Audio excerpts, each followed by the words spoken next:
Have you ever witnessed an injustice so shocking it made you want to scream?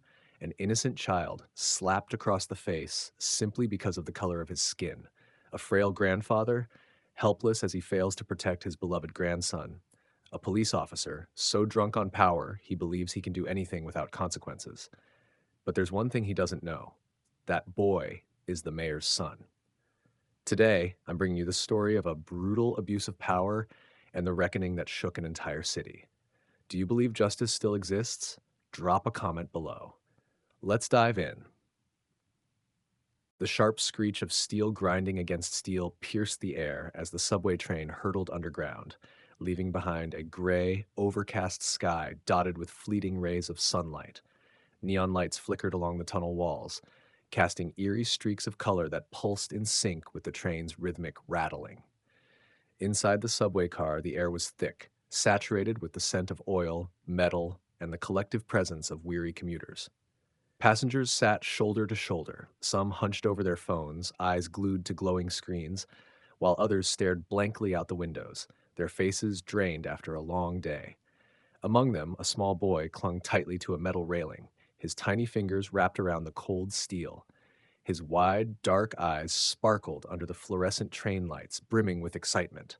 His chest rose and fell rapidly, his breath quickened by the thrill of the ride.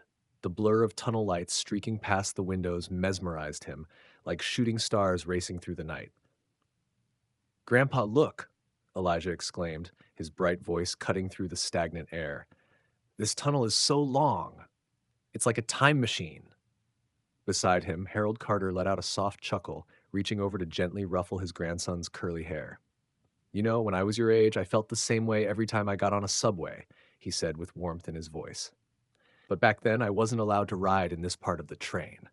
Elijah blinked, tilting his head in curiosity, his small brow furrowed. "Why not?" Martha Carter, his grandmother, exchanged a solemn glance with her husband before exhaling deeply. She reached over, her frail hand tightening around Elijah's tiny fingers. "Because, sweetheart, people like us weren't allowed to sit here," she said softly, her voice laced with an unspoken pain. Elijah's eyes widened in confusion. A strange silence settled between the three of them. Harold stared straight ahead, his gaze distant, as if he were looking through the walls of the train and into the past, a past filled with memories he wished he could erase, but never would. Then he smiled, a sad, weary smile. "But things are different now, and you, Elijah, can go anywhere you want." Elijah nodded, though he didn't fully understand. But he felt something deeper, something he couldn't quite put into words. He turned back toward the window, watching the lights flash by with the unshakable wonder of a child. His joy did not last long. The subway doors slid open, and a man stepped in. Instantly, the air inside the car grew heavier. He wore a dark blue police uniform, his badge gleaming under the artificial lights. A heavy gun sat snugly in its holster at his hip. But more than his uniform, it was his presence that commanded attention, a suffocating, invisible weight that radiated from him like a freezing gust of wind. David Monroe. He wasn't just any police officer. He was a man who believed his authority was absolute, a badge granting him power over everyone else. As Monroe stepped into the subway car, his gaze swept across the passengers. A subtle but unmistakable shift occurred. People instinctively moved aside, as if creating space between themselves and the imposing officer. A few lowered their heads, suddenly engrossed in their phones, avoiding his piercing stare. Then, his eyes landed on Elijah, a 7-year-old black boy, his face glowing with childlike happiness. Monroe's eyes narrowed. A flicker of irritation crossed his face. Elijah, oblivious to the officer's presence, continued to stand near the window, humming a tune and swinging his tiny arms with carefree joy. The subway jolted slightly. Elijah, too absorbed in the world outside, took an innocent step forward and accidentally bumped into Monroe. For a split second, the entire train froze. Monroe stiffened. His head snapped downward, his cold, unblinking stare locking onto the boy. "Watch it, kid," he barked, his voice laced with irritation. Elijah flinched, immediately stepping back, his big eyes widening with fear. Martha, sensing the shift in the air, quickly pulled her grandson close, her expression filled with concern. "I'm so sorry, sir," she said, her voice trembling. "He didn't mean to. He's just a child." But Monroe showed no sign of relenting. He kept his gaze fixed on Elijah, his face twisting into something darker, something laced with resentment. These kids are always causing trouble, he muttered, loud enough for the entire subway car to hear. The air in the train thickened, tense and suffocating. A middle-aged man seated nearby frowned, his brows knitting together in disapproval. A young woman across the aisle shook her head while others began reaching for their phones, cameras quietly recording. Elijah lowered his head, his voice barely above a whisper. I'm sorry. But Monroe's anger didn't subside. He took a step forward, his shadow swallowing the boy whole. Martha's hands clenched around Elijah, her frail body trembling. And then, Monroe raised his hand, his body tensing as if ready to lash out. Smack! The sound echoed through the cramped subway car, sharp, dry, and merciless. Elijah was thrown backward, his small body colliding hard against the seat, his wide eyes filled with shock, his tiny hands gripping onto his grandmother's coat. A bright red mark bloomed across his cheek, burning from the force of the strike. The train fell into complete silence. For a moment, no one spoke. No one moved. Only the rapid, uneven breaths of a terrified child, the pounding of his tiny heart, and the relentless screech of steel grinding against steel filled the air. Martha Carter let out a piercing cry, rushing to cradle her grandson. Oh my God, he's just a child! Her voice cracked, thick with anguish and disbelief. Harold Carter stood frozen, his frail hands curling into tight fists. His entire body trembled. But it wasn't from age. It was from a fury that had been buried deep for decades, now raging like an uncontrollable fire. Elijah didn't cry. He couldn't. The shock was too great. He sat there staring ahead, his lips slightly parted, his dark eyes shimmering with unshed tears, not just from pain, but from humiliation. And then a voice shattered the silence. A cop just hit a child! A middle-aged man shot to his feet, pointing directly at Monroe. The subway car erupted. Murmurs swelled into outrage. Phones were raised. Screens lit up. People stood, moving closer, their faces twisted in disbelief and fury. He just struck a kid in front of all of us, a woman shouted, her voice shaking. I got it all on video. A young man held up his phone, already hitting record. But Monroe showed no remorse. If anything, he looked bored. He tilted his chin up, crossing his arms over his chest, his cold eyes sweeping over the growing sea of angry faces. This brat needs to learn some respect, he said, his voice low, unyielding. Not an ounce of regret. Gasps rippled through the train. A white-haired man in the back, someone old enough to have seen history repeat itself too many times, shook his head in disgust. What kind of law gives you the right to hit a child? Monroe's jaw tightened, his voice turned to ice. I am the law. He enunciated every word, relishing the power he still thought he had. And if anyone here wants to challenge that, I can have them arrested for interfering with law enforcement.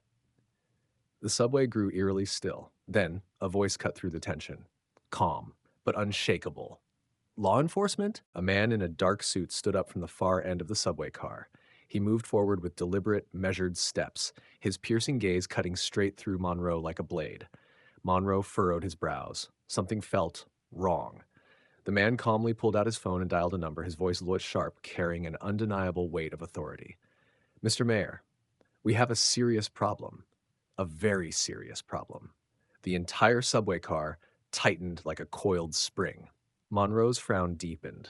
A flicker of unease flashed across his face. What the hell is going on? He muttered, his eyes darting around, noticing the way people were whispering, exchanging knowing glances. Then it hit him, the recognition, the hushed, stunned voices. A young woman live streaming the entire event gasped audibly, her hand flying to her mouth, her voice pierced through the tension. Oh my God, that boy. He's the mayor's son. The whispers exploded into full-blown chaos. Monroe froze. His breath caught in his throat. Slowly, he turned his head, looking at the child he had just struck. The son of Mayor Richard Carter. A chilling sensation crawled up Monroe's spine like an electric current. And then the anger erupted. He just hit the mayor's son. This is who's supposed to protect us? We have it all on camera. The whole world is going to see this. The passengers moved in. Some pointed fingers at Monroe, others shouted for justice.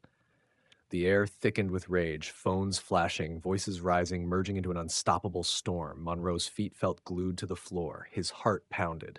For the first time in his career, he felt fear. The subway began to slow, approaching the next station, and when the doors slid open, four plainclothes officers stood waiting. One stepped forward, flashing his badge, his voice sharp as steel. David Monroe, you are hereby suspended, effective immediately. The subway erupted in cheers. Monroe stood motionless, his face drained of color. Two officers grabbed him, forcing his hands behind his back, securing the cuffs in full view of the crowd. The passengers clapped, cheered, and chanted as one.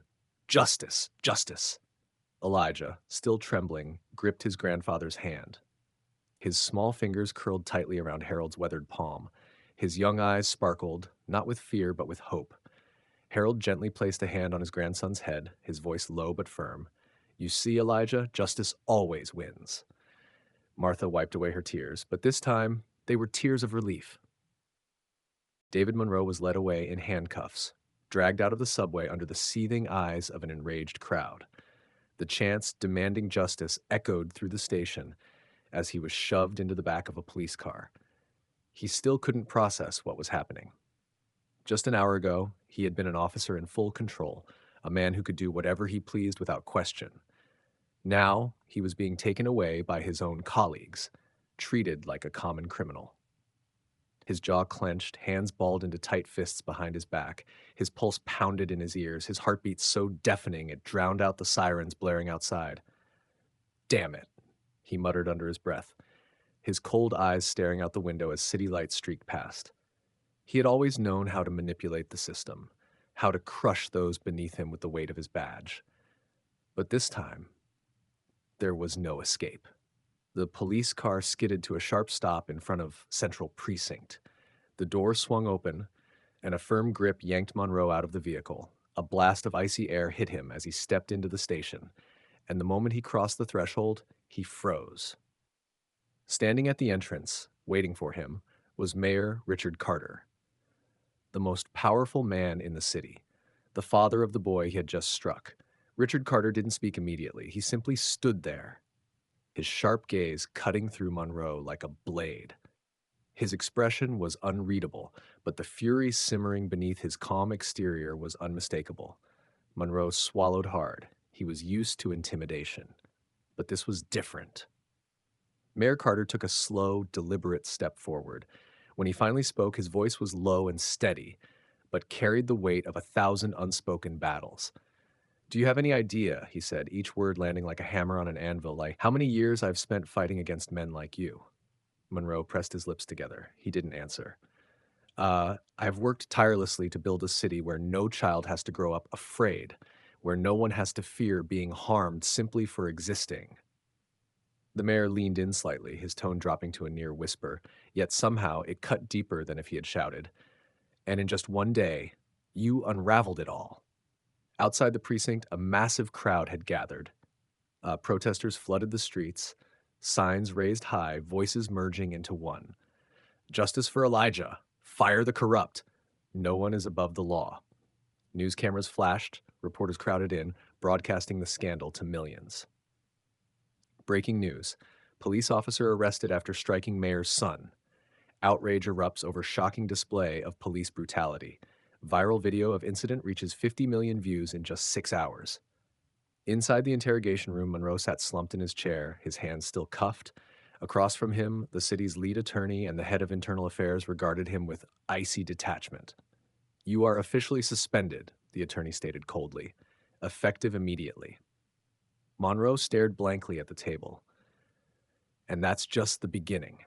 The internal investigation began immediately, and Monroe's sins came spilling out. Fabricated reports, stolen evidence, bribes, a trail of excessive force complaints buried under paperwork and bureaucracy. There was no escaping it now. By morning, Mayor Carter took the podium for a historic address. The entire nation was watching. No one is above the law. If my own son can be harmed at the hands of unchecked power, then so can yours. We will not forgive. We will not stay silent. This is the moment we change. The aftermath was swift and merciless. Monroe was officially charged with multiple counts of misconduct and abuse of power. His entire precinct was placed under internal investigation. Dozens of corrupt officers were fired. A major police reform initiative was launched, enforcing stricter oversight and accountability. And just like that, the empire Monroe thought he controlled crumbled beneath him. Elijah Carter, the 7-year-old boy who had been struck on the subway, had now become more than just a Vic symbol. He had become the symbol of mover than politics itself, a revolution against injustice. But the story did not end there. But the story did not. The fire of justice had been lit. It could never be extinguished. Flashes from cameras flickered relentlessly, illuminating the faces of a crowd that refused to be silenced. The protest outside the police station had swelled into the thousands, a sea of voices demanding not just justice for Elijah, but for every person who had ever been oppressed, dismissed, or devalued simply because of the color of their skin. The media could not look away. Every news channel broadcasted the unfolding chaos. Social media platforms were flooded with images of the incident. The hashtags hash justice for Elijah, fire Monroe, and hash no one is above the law skyrocketing to the top of global trends. Inside City Hall's press room, Mayor Richard Carter stepped onto the stage, facing a wall of cameras and reporters. His face was composed but tight with emotion. Just before speaking, he paused, his gaze drifting toward the front row, where his wife, Angela Carter, sat, her hand clasped tightly around Elijah's small fingers. The boy had calmed now, his breathing steady, but in his eyes remained traces of pain, wounds not of the flesh, but of the soul. Richard Carter inhaled deeply, then spoke. His voice was low at first, but unshakable. Yesterday, my son was attacked by someone whose duty was to protect him. A hush fell over the room. But this is not just about my son. This is about every child who has grown up in fear. This is about every person who has suffered injustice at the hands of those who were meant to shield them from harm. Silence stretched across the hall. The only sounds were the hurried scribbling of pens on notepads and the rhythmic tapping of keyboards from journalists live reporting the speech. Richard Carter straightened his posture, his voice rising with conviction. No one is above the law. No one has the right to abuse their power and trample over the vulnerable. And if we truly believe in justice, then we must ensure that people like David Monroe will never again have a place in our system. A beat of stillness, then a single pair of hands clapped, then another and another. The sound grew, swelling into a thunderous standing ovation. Richard turned his gaze to his son. Elijah, he said firmly, his eyes blazing with determination. This is not the end. This is just the beginning. David Monroe was no longer an officer. He was now a prisoner, fired, stripped of his badge, and dragged into the very system he once manipulated. He now faced a trial watched by millions. The charges against him were severe: abuse of power, assault on a minor, and human rights violations. The world watched as the courtroom fell into a heavy silence. Then the judge lifted his gavel, and the verdict was read. As the verdict was read, Monroe sat there, his eyes vacant, his face frozen in disbelief. He had once believed himself untouchable, that the system would always protect him. But now he was nothing more than a disgraced man, abandoned by the very world he had manipulated. He said nothing as he was escorted out of the courtroom, but deep down, he knew it was over. The system he had relied on, the one he thought would shield him, had crumbled under the weight of justice and public outcry. Months after the incident, the city entered a new era. A major police reform movement took place. Stricter oversight policies were implemented, ensuring greater protection for citizens. Officers like Monroe were removed from the force, replaced by individuals truly committed to protecting the people. Anti-discrimination education programs were introduced in schools. For the first time in a long time, the community began to believe in justice again. But for Elijah, the memory of that day never truly faded. He was no longer the same innocent child. Yet, instead of fear, he chose to face it head on. One day, he turned to his father and asked, "Dad, what is justice?" Richard looked at his son and smiled. Justice is when no one can lay a hand on you without facing the consequences. Justice is knowing that you can grow up without fear, that no one can hurt you just because of who you are. Elijah nodded, a new light sparking in his young eyes, the kind of light that carried hope. And to those who had witnessed this story unfold, one truth became undeniable. Justice is not an impossible dream. Justice is what happens when we all stand together and make it a reality. Justice is not a dream. It's something we create when we stand together. What do you think about this story? If you believe that justice must always be defended, leave a comment below. Have you ever witnessed injustice in real life? Share your story. Don't forget to like and share this video so more people can hear this powerful message. And if you love stories that move and inspire, hit subscribe so you never miss another one. Thank you for listening. See you in the next story.